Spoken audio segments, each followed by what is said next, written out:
Hello, this is a narrated PowerPoint presentation designed to help you understand how to calculate the dosage for both the local anesthetic and the vasoconstrictors. In the same folder where you found this narrated PowerPoint, you will also find an unnarrated version. Many participants find it helpful to print out a copy and follow along with it so they can make notes. Sometimes it helps them understand the information better. In that same folder, you will also find a helpful worksheet, which actually is many of the words match what you will hear me say in this PowerPoint, and you can also print that out as well. And there are two other documents which you might find helpful. One is a calculations problems and a separate document with the answers. So what do you need to know in order to calculate dosages given? I'm going to take you through a series of steps, but basically the first thing you need to know is how much anesthetic did you give in volume. That means how much solution did you inject into the patient. So when you think volume or how much solution, think milliliters, because volume of local anesthetics and vasoconstrictors are expressed as milliliters. The second thing you need to calculate is how much drug is in each milliliter that you gave. So once you've determined that you've given a certain amount of milliliters, you then must calculate how many milligrams of drug were in each milliliter that you gave. Once you determine that, that's expressed as milligrams per milliliter. Once you've determined that, you can multiply the two together and determine actually how many milligrams of the drug were given to the patient. Lastly, you have to be able to calculate the maximum amount of drug that you can give to each individual patient. This is known as the maximum recommended dose, or the MRD.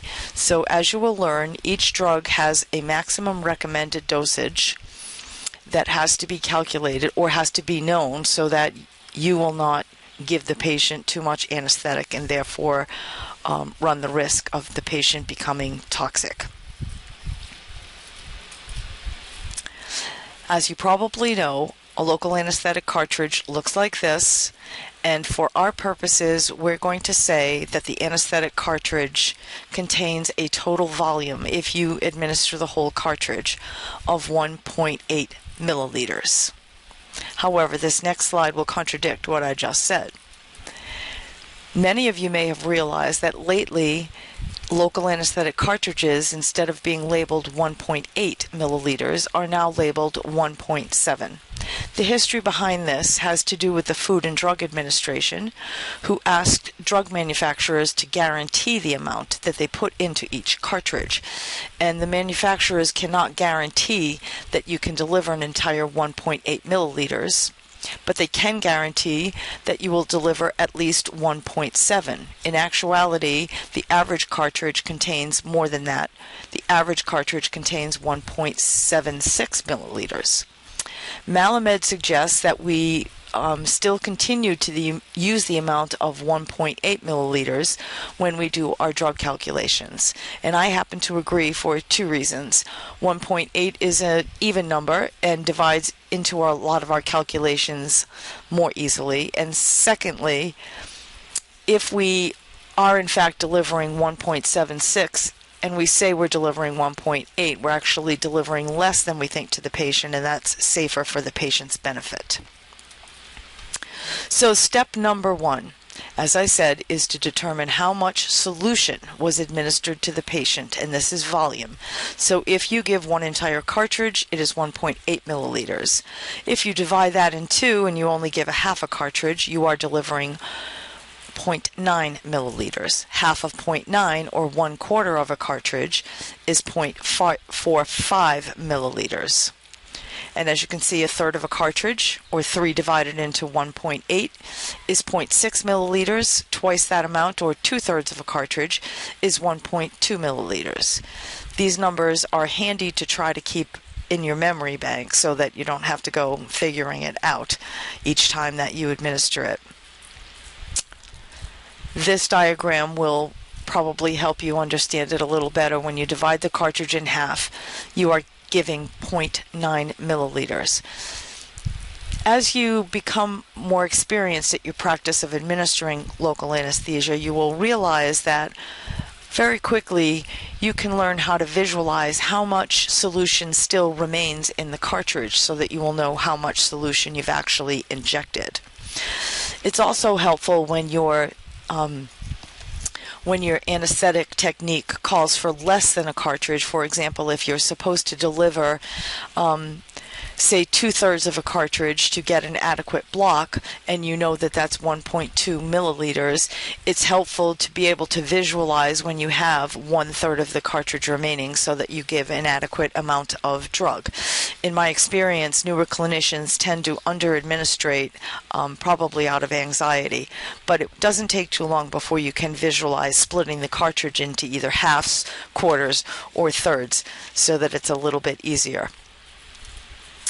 It's also helpful to know what we call a stopper full. And as I think you're probably aware, the anesthetic cartridge has a rubber stopper in it. And the stopper is what your harpoon is engaged into, so that when you push on the thumb ring, you are pushing on the stopper and delivering the solution out the end of the needle. Each time you move that stopper one time its own width, you are giving approximately 0.2 milliliters of solution. Or another way to look at it, one stopper full is equal to 0.2 milliliters. And so if you determine the number of stopperfuls that you've administered and you multiply that number times 0.2, that will tell you exactly how much solution you have administered. Here's an example. You determine that you've moved that stopper 3 times its own width, or you've given 3 stoppers full. You simply multiply 3 times 0.02 and you know that you've given 0.6 milliliters of solution, which is basically 1/4 of a cartridge. Nope, I take that back. That is basically 1/3 of a cartridge. This picture will help you. Each time you move this stopper that distance down, for example, the first time you move the stopper, it generally ends up just a little below the line that indicates the type of anesthetic you're giving.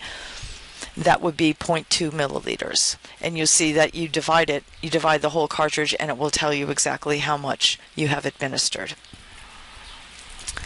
The next step is to determine how many milligrams are in each milliliter of solution, and as I mentioned, this is expressed as milligrams per milliliter. Our local anesthetics are listed as a percentage, and that percentage stands for the concentration of the drug. That means how concentrated is the drug in the solution that you're administering. The ones that we most commonly administer in hygiene are going to be 2%, 3%, or 4%. There is also a local anesthetic, bupivacaine, which comes in a 0.5% solution, but it's generally not indicated for dental hygiene procedures because it has a very long-lasting effect. So let's look at 2% lidocaine as an example. As I said, the percentage is actually telling us the concentration of the drug. But in the case of 2%, it is telling us that 2% is the concentration you will find, the number of grams in 100 milliliters. And we administer much less than 100 milliliters during our procedures. So we must reduce the 100 milliliters until we get to the amount known as milligrams per milliliter. 2% solution says there are 2 grams of drug, or 2 grams of lidocaine, in every 100 milliliters. Now there's 1 gram in every 1,000 milligrams. So if we have 2 grams, another way to say that is 2,000 milligrams. So these two numbers are saying the same thing. 2 grams is saying the same as 2,000 milligrams. We simply do this because I know you don't want to think about the word algebra, but when you're reducing like this and you have zeros in common, you simply get rid of the zeros that match. So these 2 zeros match those 2 zeros, and 2,000 milligrams in 100 milliliters tells you there are 20 milligrams for every 1 milliliter that you give. Bottom line, a 2% solution, which started out as 2 grams in 100 milliliters, boils down to 20 milligrams in each milliliter that you deliver. Here's a quick tip. If you don't want to stop and think about and figure out what the previous slide told you, the easiest way to remember this is you take whatever the percentage of solution is and you put a 0 behind that number, and it will tell you how many milligrams are in a milliliter. So a 2% solution is 20 milligrams per milliliter. 3% solution, like mepivacaine, is 30 milligrams per milliliter. And a 4% solution, like prilocaine or articaine, ends up being 40 milligrams per milliliter. Another way to look at it is you take the concentration and you multiply it by 10, and you will see that you come up with the same numbers. So again, it just ends up being a 0 behind that number, or that number times 10, and it tells you the number of milligrams per milliliter. The next step is to multiply the milligrams per milliliter by the amount of solution that you have given. So you figured out that you gave a certain amount. You figure out how many milligrams per milliliter there are. You multiply the two together, and that tells you how many milligrams of the local anesthetic you have given to the patient. And I will take you through a few examples to make sure that you understand. So here's one example. You gave 2.5 cartridges of 2% lidocaine. So step 1, figure out the volume of drug given. 2.5 cartridges. You can add the amount in each cartridge together, 1.8, 1.8, and half a cartridge is 0.9, and you come up with 4.5 milliliters total volume given. Some people will do this math differently. They would take 2.5, knowing that means 2.5, and they would multiply 2.5 times 1.8. You're going to come up with the same answer. Some people find multiplication easier, some people find addition. You simply need to know how much solution did you give. The next thing you know is a 2% solution means that there are 20 milligrams in each milliliter you deliver. Then you multiply the volume given, which is 4.5, times the milligrams in 1 milliliter, or milligrams per milliliter, which is 20 in this case, and you come up with 90 milligrams. So this patient who received 2.5 cartridges of 2% lidocaine has been given 20 milligrams, and in parentheses 4.5 milliliters of 2% lidocaine solution. Let's look at what happens if you give less than 1 cartridge. Our example here is 1/4 of a cartridge of 3% mepivacaine. So first we have to determine what is the volume when we give 1/4 of a cartridge. A whole cartridge is 1.8. We divide that by 1/4. That tells us we're giving 0.45 milliliters of the drug. A 3% solution says we have 30 milligrams in each milliliter. So once we know the volume and then we know the milligrams per milliliter, we multiply the two, and it tells us exactly how much drug we have given to the patient in terms of milligrams. So this patient, who got 1/4 of a cartridge of 3% mepivacaine, has received 13.5 milligrams, or 0.45 milliliters, of that particular drug. Here is a table that you may find handy to remember. I think it's relatively easy to put that 0 behind the concentration and know milligrams per milliliter, and many times you will administer an entire cartridge. You can therefore simply take the volume in an entire cartridge, multiply it by the concentration, and that tells you how many milligrams are in each cartridge. So lidocaine 2% contains 36 milligrams. Mepivacaine 2% also contains 36 milligrams. But when you get 3% mepivacaine, you are now giving 54 milligrams.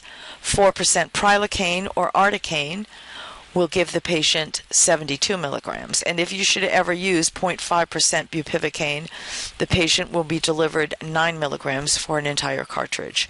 So these numbers are handy to remember, especially the first 3. You're also going to need to know how to figure out what is in an entire cartridge in order to determine how many cartridges you can give before you reach the maximum recommended dose for each local anesthetic. So you need to know how to figure these numbers out.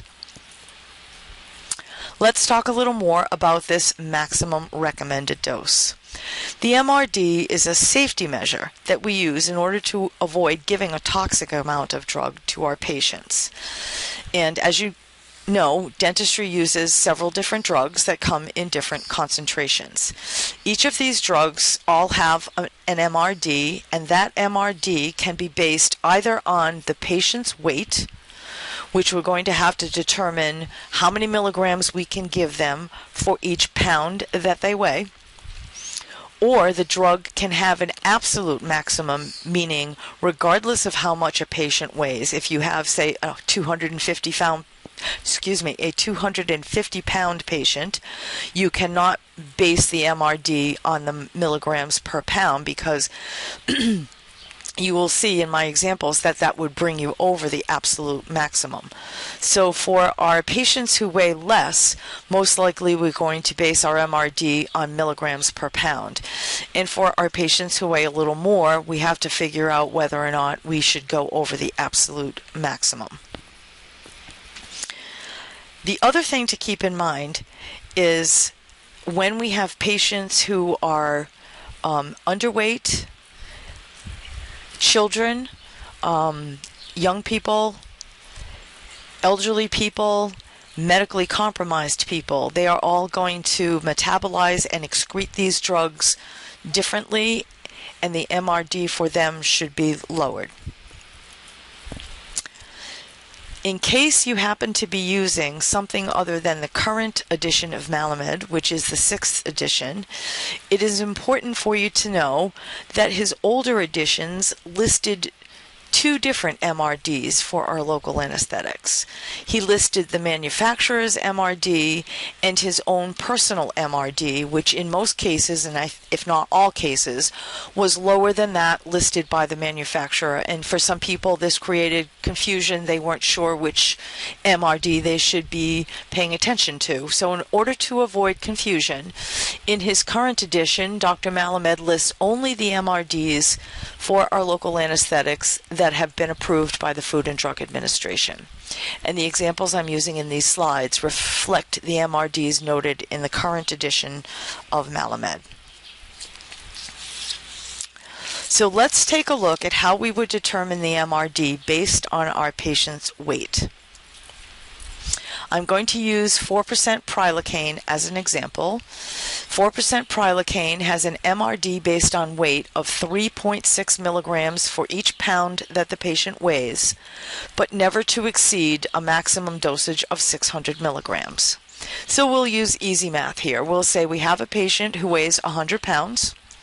We simply multiply their weight by the MRD of 3.6 milligrams for each pound they weigh. And it tells us for a 100-pound patient, instead of that MRD being 600, that MRD should only be 360. The second step is to determine how many milligrams are in each cartridge of prilocaine that we might deliver. So a 4% concentration tells us there are 40 milligrams in each milliliter. We multiply that by the number of milliliters in the cartridge, and we find out there are 72 milligrams in each cartridge of 4% prilocaine. We take that 72 milligrams and we divide it into the MRD for this 100-pound patient, which we've already determined is 360 milligrams. So 360 milligrams divided by the number of milligrams in a cartridge tells us that we should deliver no more than 5 cartridges of 4% prilocaine to a patient if they weigh 100 pounds. And this is what I meant by when you have patients that weigh less, you probably should pay attention to the MRD based on milligrams per pound rather than the absolute maximum recommended dose of 600 milligrams. Let's see what happens when we base how many cartridges we can give on the absolute MRD. So again, I'm going to use 4% prilocaine, which has an absolute MRD of 600 milligrams. All I have to do is take the 72 milligrams that I know is in each cartridge, divide it into the MRD of 600 milligrams, which means no patient should receive more than this. And this tells me no patient should ever receive more than 8.3 cartridges of 4% lidocaine at one appointment. And I want you to notice how much more this is if the patient weighs 100 pounds, because a 100-pound patient can only get about 5 cartridges. So that's more than 3 cartridges too many. Let's look at what happens if our patient weighs 167 pounds. 167 pounds times that 3.6 milligrams per pound gives us a dosage of 601.2 milligrams, which is a little bit more than our absolute maximum recommended dosage. So by this example, we learn that anyone who weighs 166 pounds or more should only receive 8.3 cartridges. These next few slides will list for you what Malamed currently has as the MRDs for the commonly used dental local anesthetic drugs. So 2% lidocaine, it's milligrams per pound and its absolute maximum. You'll notice mepivacaine comes in 2 concentrations, 2 and 3%, but the current recommendation is it does not matter between the 2 concentrations. The MRD, milligrams per pound, or absolute MRD is the same whether it is a 2 or 3% concentration.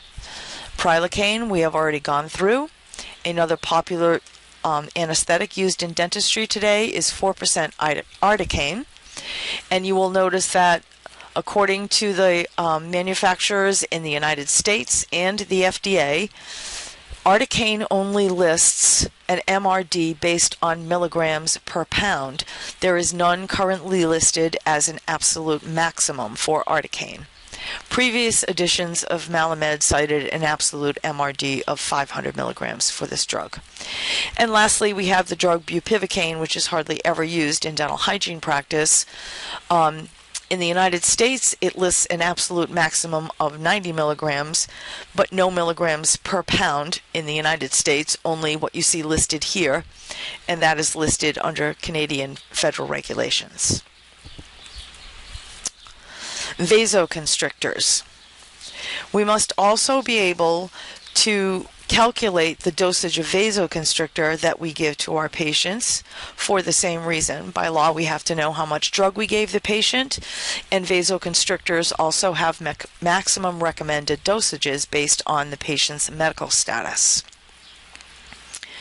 In the world of vasoconstrictors, the amount contained in each cartridge is expressed as a concentration ratio. And the ratios that we use in dentistry are what you see listed here. The 1 to 20,000 ratio is for a drug called levonorepinephrine, which is the vasoconstrictor you find in mepivacaine. The other 3 concentrations, 1 to 50, 1 to 100, and 1 to 200,000, are the concentrations of epinephrine that you find in our other local anesthetics like lidocaine, articaine, and prilocaine. One thing that is helpful for you to remember is the bigger the number, the less concentrated the solution. So of all of these numbers, the 1 to 200,000 has the biggest number, but the least amount of vasoconstrictor. It will become a little bit clearer when I show you how or what these numbers translate into in terms of milligrams per milliliter. So how do we calculate the dosage of a vasoconstrictor? Basically, we are going to use the exact same steps that we used for calculating the local anesthetic drug.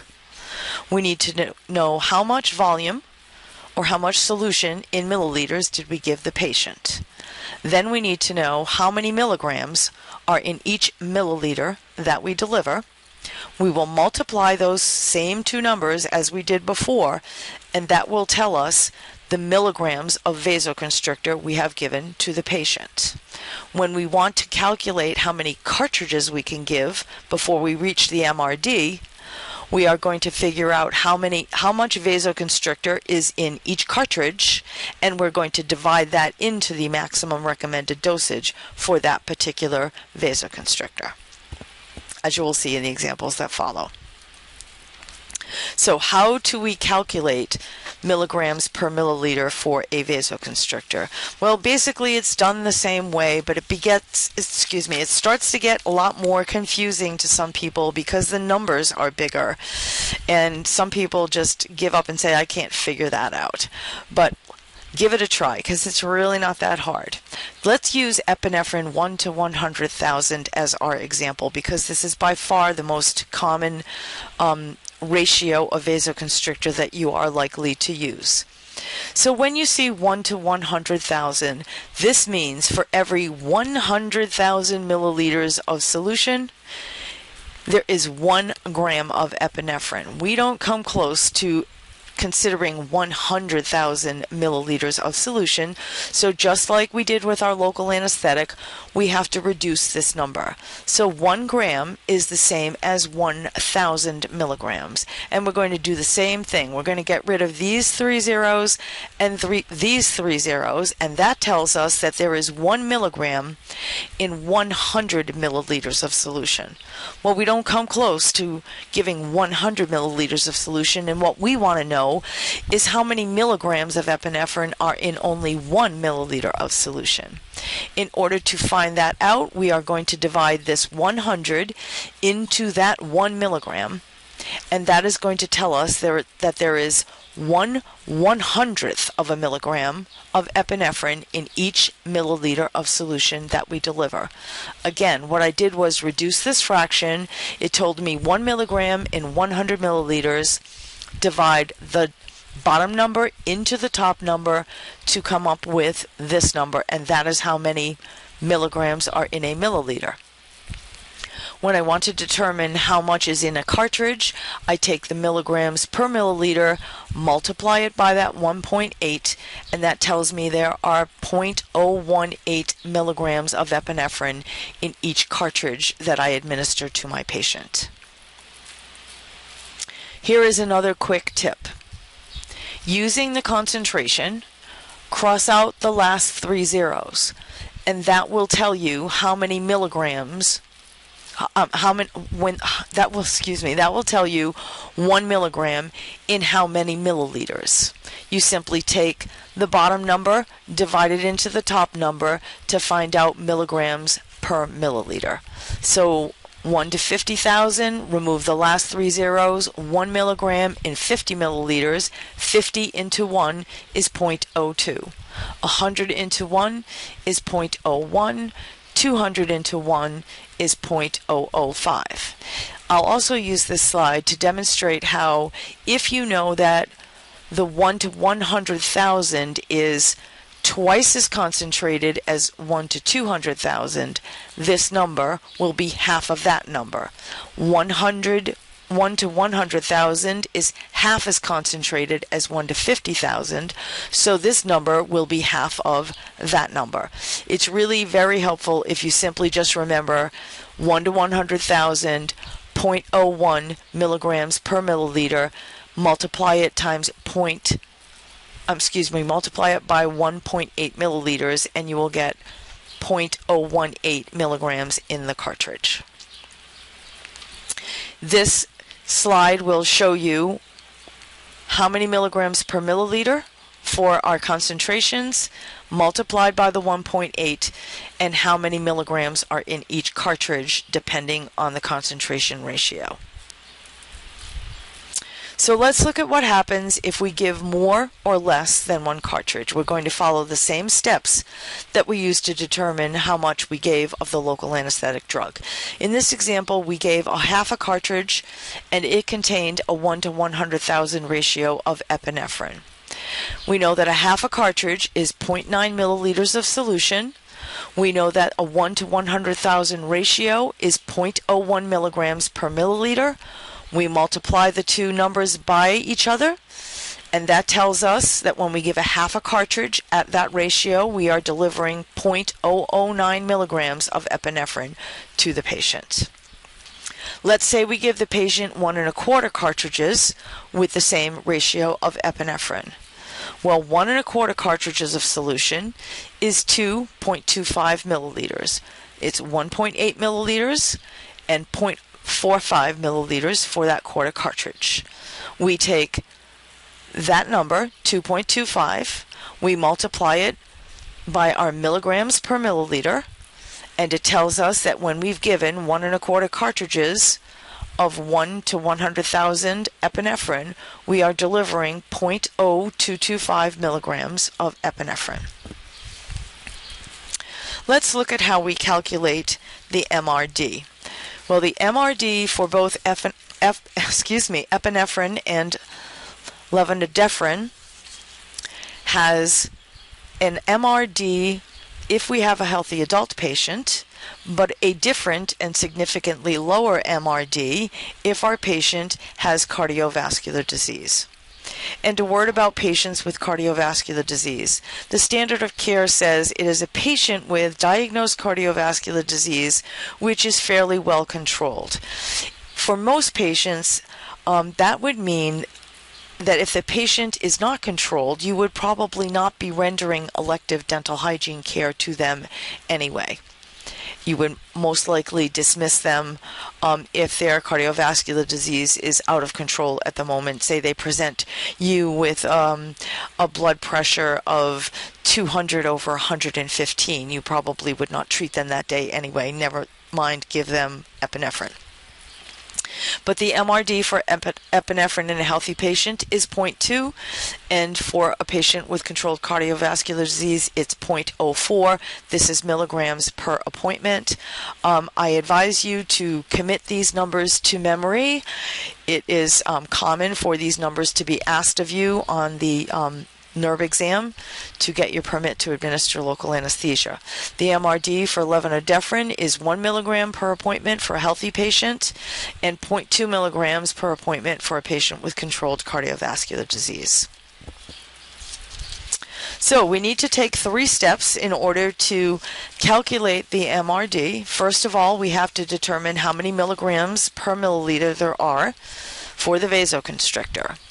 Then we will take that number and we will multiply it by 1.8 to find out how many milligrams are in each cartridge.